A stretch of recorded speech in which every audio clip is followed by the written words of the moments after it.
Assalamualaikum warahmatullahi wabarakatuh. Kembali kita ada di podcast Hai Jumat untuk kesempatan hari ini ya. Nah ini untuk hari ini kebetulan juga suasananya cukup redup. Cocok aja gitu ya. Nah ini untuk pendengar atau untuk penikmat podcast Hai Jumat, mudah-mudahan selalu setia hari ini. Ini tidak hanya Bapak yang satu ini, tidak hanya satu kali, sering kayaknya ya Pak ya. Berapa kali Pak kesini? Kayaknya ketiga ini. Mudah-mudahan nggak bosan ya Pak ya. Alhamdulillah. Kalau saya mah nggak bosan dengerin ceritanya Bapak. Pak Faisal. Pemirsanya semoga tidak bosan juga. Nggak, beda tampilan soalnya. Gitu ya. Tampilan. Nah Pak Faisal hari ini bersama kita kembali. Nah kebetulan ngobrolnya hari ini adalah seputar refleksi semangat Laskar Hizbullah Jombang dalam rangka Hari Santri. Bentar lagi kan tanggal 22 Oktober Hari Santri ya Pak ya. Ya ini kemarin dicetuskan Hari Santri itu memang adalah supaya semangat dulu para santri yang terkobar gitu ya di zaman dahulu itu masih bisa tetap bisa bertahan sampai sekarang di tengah situasi walaupun seperti sekarang ini pandemi, kemudian betul. Ekonomi nasional juga memprihatinkan gitu ya. Saya tetap harus tetap semangat berjuang dan bernegara apa Pak istilahnya? Bela negara. Semangat bela negara ya Pak. Semangat bela negaranya harus tetap ada, apalagi untuk anak muda ya Pak ya. Nah ini kalau berbicara tentang semangat di dalam rangka Hari Santri ini, kalau direfleksikan dulu dengan Laskar Hizbullah gitu ya, dan kemudian kita sesuaikan dengan sekarang ini bagaimana cara mengaplikasikan kira-kira kalau menurut Pak Faisal? Iya, jadi memang betul tadi sudah disinggung, ini beberapa hari lagi kita menjelang puncak peringatan Hari Santri Nasional tanggal 22 Oktober.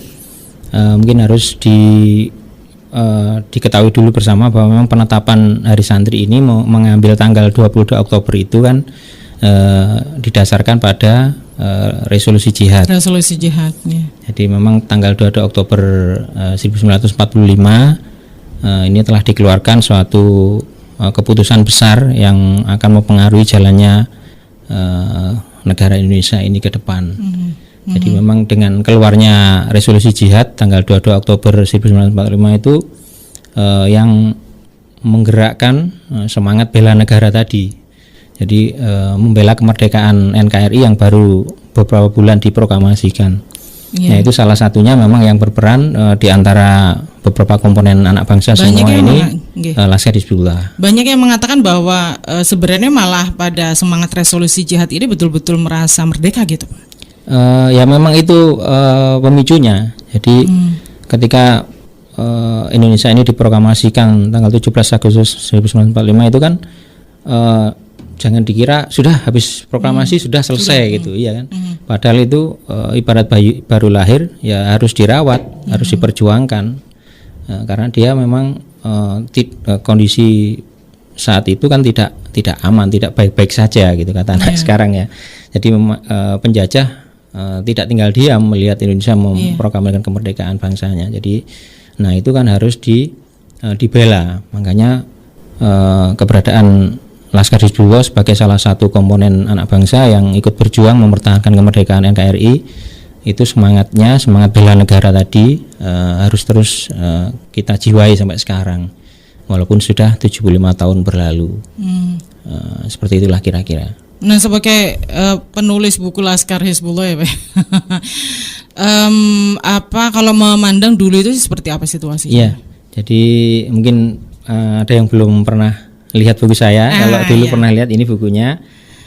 Ini saya tulis mulai 2013 dan selesai cetak kemarin itu pas November 2018. Jadi sekitar 2 tahun yang lalu.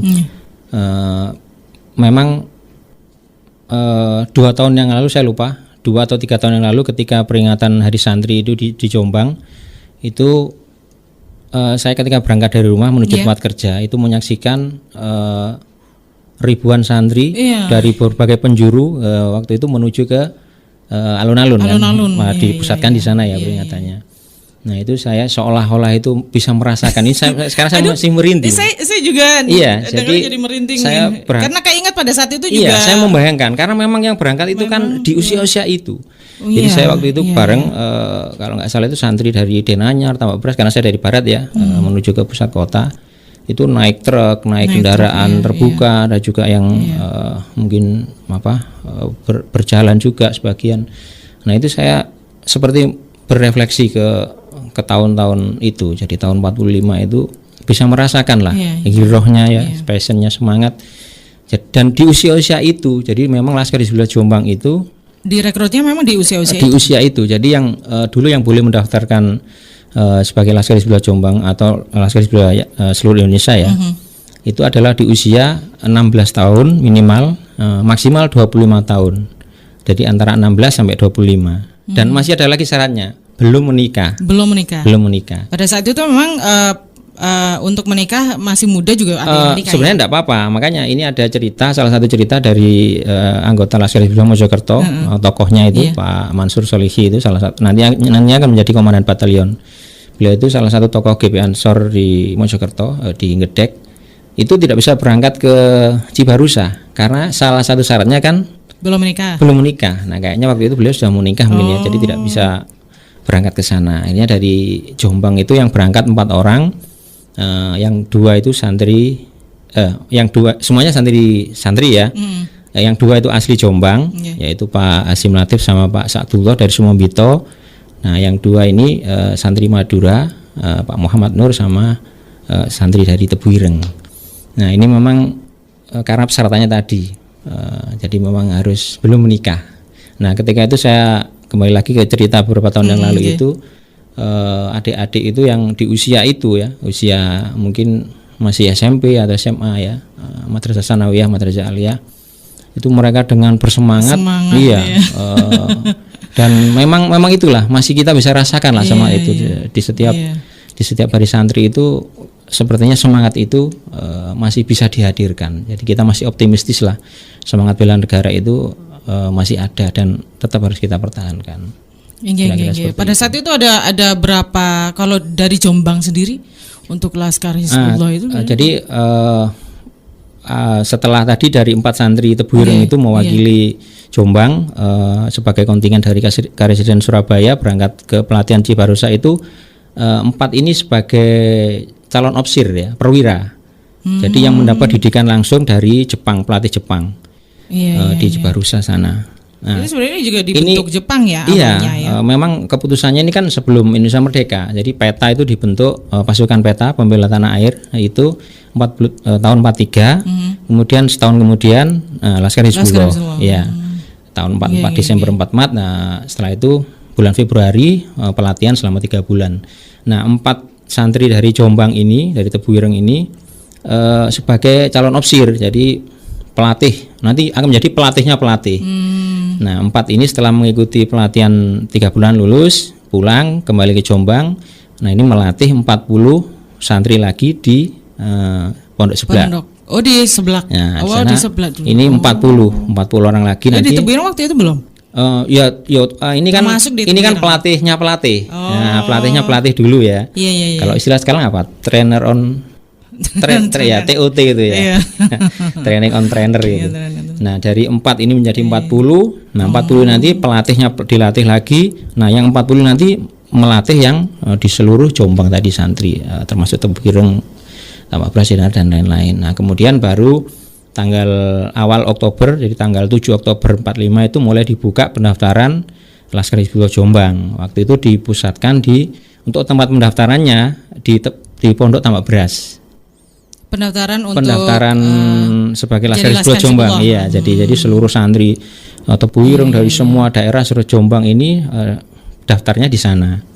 Di Tambak Beras daftar, kemudian untuk markasnya yang dipakai sebagai markas pelatihannya di rumah dinas sebelah utaranya pabrik gula Jombang Baru.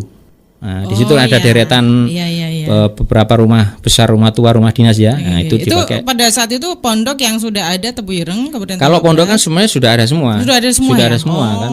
Jadi ini yang memasuk santri pondok itu semua daftar. Nah, yang menarik ini saya baru dapat datanya kemarin ternyata sebenarnya ini kan rangkaian juga ya. Itu kan sudah yang saya ceritakan tadi kan sudah Oktober 45. Jadi mulai pendaftaran. Tapi sebelum itu kan sudah ada rangkaiannya. Jadi setelah begitu Agustus habis proklamasi itu Mbak Hasyim sudah memerintahkan agar bersiap-siap. Memang karena beliau kan punya kemampuan lindungi ya, tahu bahwa ini ancaman kemerdekaan ini pasti akan dalam kondisi terancam, penjajah ingin kembali, tidak rela kalau Indonesia ini bisa merdeka. Makanya sudah disuruh siap-siap agar segera membentuk Laskar Hizbullah di Jombang ini dan di daerah-daerah lain. Nah, sebulan kemudian pada satu di Jombang nggak ada peta? Ada, tapi kan petanya sudah secara kesatuan petanya sudah bubar. Jadi tanggal 17 Agustus proklamasi kemerdekaan, sehari kemudian peta dibubarkan secara kesatuan ya. Jadi Jepang kan sudah menyerah kepada sekutu beberapa hari sebelum proklamasi. Nah, itu begitu tanggal 18 ditarik semua sudah dibubarkan secara kesatuan. Nah, tapi kan sebagai itu tadi, walaupun peta itu, dan memang sejak awal kan memang kita tidak berperang untuk Jepang. Kita kan memang disiapkan para pejuang ini untuk membela kemerdekaan tanah airnya. Makanya begitu secara kesatuan peta bubar, tapi secara jiwanya kan tetap bela negara untuk Indonesia. Dan memang yang melatih Hizbullah ini juga beberapa dari mantan peta. Iya. Dan nanti akan kemudian melebur menjadi satu. Jadi peta dan Laskar Hizbullah ini nanti jadi satu, kemudian di kedepannya nanti akan jadi TKR. Dari beberapa unsur itu menjadi TNI kan. Jadi ada yang kalau yang Sabilillah itu? Sabilillah itu muncul satu bulan kemudian. Jadi keputusan jadi bulan November hasil Kongres Umat Islam di Jogja itu 7 November 45 itu menghasilkan keputusan, salah satunya adalah Masyumi menjadi partai politik. Kemudian dibentuklah Barisan Sabilillah.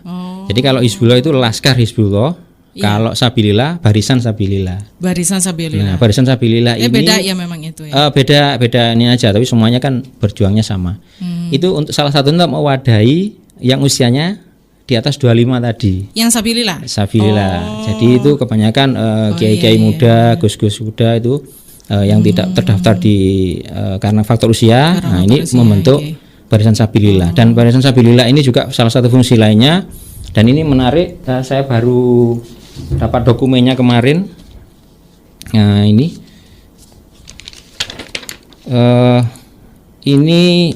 yang justru yang menggandakan ini dari Tebu Ireng. Jadi di sini tertulis kerangka penulisan sejarah Hizbullah oleh tim penyusun sejarah Hizbullah, panitia reuni mantan Laskar Hizbullah di Surabaya tanggal 18-19 April 86. Digandakan oleh pesantren Tebu Ireng Jombang, Jawa Timur. Nah, saya sudah dapat informasi adanya dokumen ini itu sejak mungkin 2 tahun yang lalu. Dari mana, Pak? Dari teman di penelusur sejarah di Jember. Nah, beliau belum sempat mengirim saya. Saya nggak tahu di perpus Tebu Ireng masih ada apa enggak ini. Saya belum sempat dolan. Akhirnya belum tertunda terus, baru kemarin dapat kiriman ini. Dan ternyata saya membayangkannya ini tebal seperti yang dokumen pertama. Nah, kalau yang ini bedanya, nah ini hasil penulisan ketika reuni mantan Laskar Hizbullah pertama 85 di Jombang. Ini yang 85, ini yang 86. Para Laskar Hizbullah ini sebenarnya juga keluarga Tebu Ireng sebenarnya. Banyak otomatis. Jadi makanya kan bahkan ada nanti ke depan itu setelah terbentuk 45 tadi itu Oktober, itu nanti ada kompi tersendiri yang khusus beranggotakan dari santri Tebu Ireng. Dan jadi memang yang dikomandani oleh Pak Yusuf Hasyim, Pak Yaiud ya.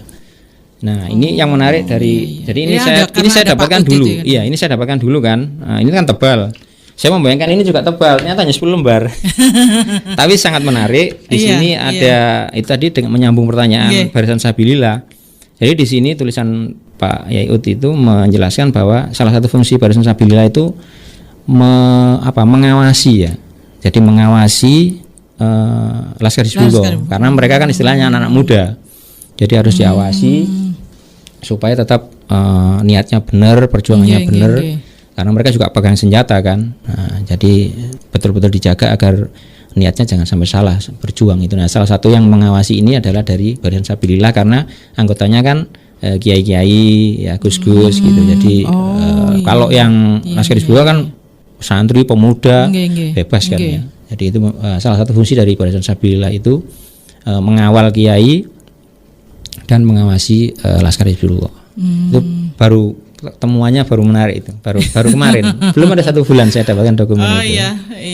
Kira-kira begitu, Pak. Jadi Barisan Sabilillah ini istilahnya mungkin yang lebih ke mengawasi itu tadi gitu ya. Karena memang lebih senior.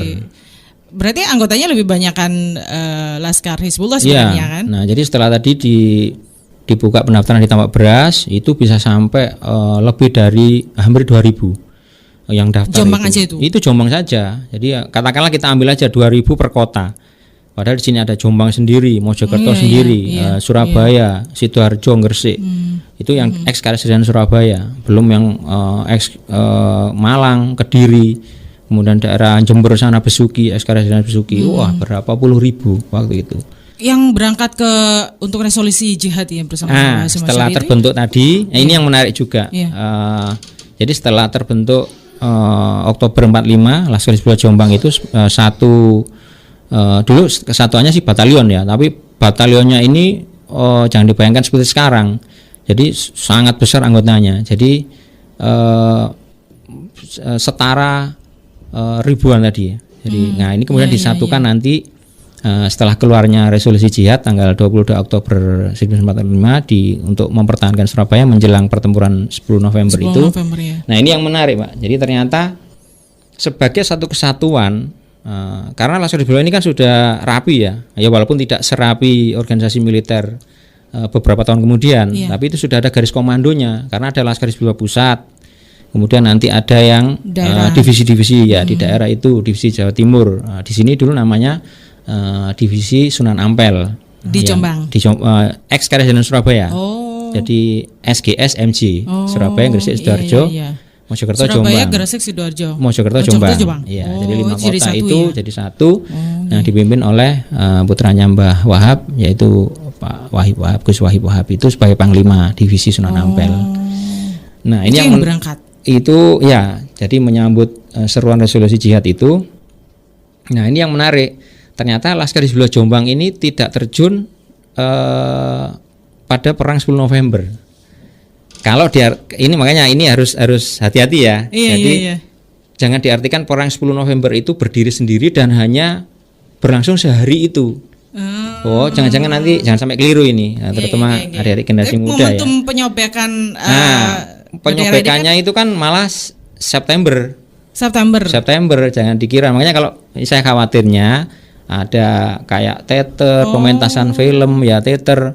Seolah-olah 10 November itu dimulai perang-perangan, kemudian ada penyobekan bendera, menang gitu. Nah, itu jangan sampai banyak gitu ya. Nah, itu jangan sampai terjebak gitu. Itu perlu diluruskan.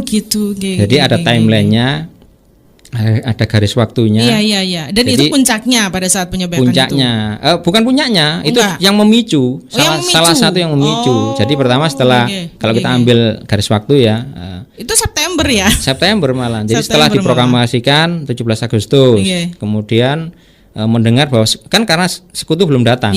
Nah, begitu memasuki bulan September, para pejuang pemimpin bangsa kita udah dengar nih sekutu mau datang lagi. Nah, ini sudah siap-siap mereka, makanya 3 bulan setelah proklamasi itu disebut masa bersiap. Jadi itu masa-masa genting, sudah ada pemerintahan di pusat tapi di daerah masih kacau. Jepang masih di sini, sekutu mau datang, Belanda mau sudah intel-intelnya sudah bergerak lagi, sementara kita sudah punya kekuatan militer. Nah, itu suasana kan kacau. Nah, kemudian kekuatan militer pada saat itu dibantu Jepang bukan? Bukan, Jepangnya kan sudah menyerah, tapi kan senjatanya dia ada di beberapa daerah itu sukarela, ada negosiasi. Sudah, kamu kan jadi dia mungkin ya nggak rela dengan sekutu tadi. Sebenarnya gini, Jepang itu kan salah tinggal bukan salah tinggal. Ewuh pokoknya kalau bahasa kita. Dia itu secara hukum perang internasional dia sudah kalah dan sudah menyerah kepada sekutu. Tugasnya menjaga status quo sebelum sekutu datang sebagai pemenang perang. Dia tidak boleh membiarkan kekacauan di Indonesia. Sementara di sini sudah memproklamasikan kemerdekaan, kekuatan militernya sudah ada, mau minta senjatanya. Jadi dia repot, nggak diserahkan itu salah, takut ini diserahkan dia salah kan, melanggar hukum internasional. Nah makanya di beberapa daerah itu ada yang secara sukarela ya, dengan pendekatan negosiasi halus, ada yang sukarela diserahkan, ada yang agak harus dipaksa, ada yang sampai harus bertempur dulu dan jatuh korban di kedua belah pihak. Seperti itu, makanya tapi secara keseluruhan. Tapi kan kita punya bambu runcing juga, katanya yang. Iya, itu kan awalnya kan bambu runcing mungkin untuk ini aja awalnya. Tapi kan setelah itu ya kita setelah dapat senjatanya Jepang juga, kemudian setelah bertempur itu ya kita juga punya senjata-senjata berat itu. Nah tadi ya setelah sekutu datang, nah itu sudah mulai rame kan. Nah insiden bendera itu tanggal 19 September 45. Jadi nah ini banyak jauh sebenarnya dari itu makanya itu rangkaian ke 19 kan. Iya. Berarti kan ya memang peperangannya nah, berlangsung terus ya Pak ya. Kalau ada mungkin adik-adik kita ini bikin film atau pementasan teater jangan sampai kepleset di situ. Jadi khawatirnya itu mereka yang sudah semakin jauh dari peristiwa ini menganggap itu suatu kebenaran. Wah, kasihan nanti. Makanya setelah Agustus itu proklamasi, ada insiden bendera, perobekan bendera 19 September, kemudian disusul perang 3 hari di akhir bulan Oktober yang berakhir dengan kematian Malabi itu. Nah itu Oktober. Nah, ada Agustus, ada September, ada Oktober. Nah, perang 3 hari itu yang hampir membuat habis pasukannya Malabi. Nah, justru perang 10 November itu dipicu oleh terbunuhnya Malabi, jenderalnya Sekutu marah, kemudian di ultimatum kan rakyat Jawa Timur agar menyerahkan senjatanya paling lambat 10 November itu. Makanya karena kita tidak mau menyerah, terjadilah perang 10 November. Seperti itu. Nah, itu dan 10 November juga begitu, pertempurannya juga tidak hanya sehari. Nanti banyak yang membayangkan, wah karena kita memperingati Hari Pahlawan ya 10 November, pertemuannya cuma sehari, terus menang udah menang gitu kan. Padahal justru secara makanya 10 November itu bukan disebut perang sebenarnya, tapi pertempuran, Battle of Surabaya. Kalau perang itu tadi perang itu kan rangkaian, jadi tidak hanya sehari 2 hari perang itu. Jadi itu pertempuran. Salah satu bagian dari perang itu ada pertempuran 10 November. Dan pertempuran 10 November itu berjalan selama 20 hari. Jadi mulai 10 November sampai berakhir tanggal 30 November dan itu berakhir dengan Laskar Hizbullah yang bergerak maju. Ya semuanya. Ada TKR, ada pasukan polisi, dulu namanya Mobrik ya. Tapi ini ya Laskar Hizbullah yang Sunan Ampel itu ya. Divisi Sunan Ampel itu sudah tadi ya. Jangan lagi salah paham ya. Jadi, setelah Agustus ada insiden bendera 19 September, ada pertempuran 3 hari di akhir bulan Oktober dengan matinya Malabi. Kemudian diancam Sekutu harus menyerah, tidak mau, ada pertempuran 10 November. Nah, rangkaian ini ada keterlibatan Laskar Hizbullah, tapi dari beberapa daerah. Makanya yang nanti akan menjadi divisi Sunan Ampel tadi. Tapi yang Laskar Hizbullah Jombang ini justru tidak terlibat di beberapa rangkaian tadi sebagai satu kesatuan. Nah, ini harus digarisbawahi. Tapi sebagai bukan kesatuan, bisa saja ada beberapa komandan Hizbullah seperti tokoh-tokohnya ya. Mungkin dari Tebu Ireng, dari santri-santri yang lain, Pak Asim Latif itu komandan. Kemudian beberapa santri lain yang berangkat sebagai bukan sebagai kesatuan, karena waktu itu Laskar Hizbullah Jombang masih istilahnya pelatihan ya. Masih dilatih. Nah, Laskar Hizbullah Jombang ini baru turun ketika pasukan atau Kota Surabaya jatuh. Jadi pasukan perjuangan harus mundur.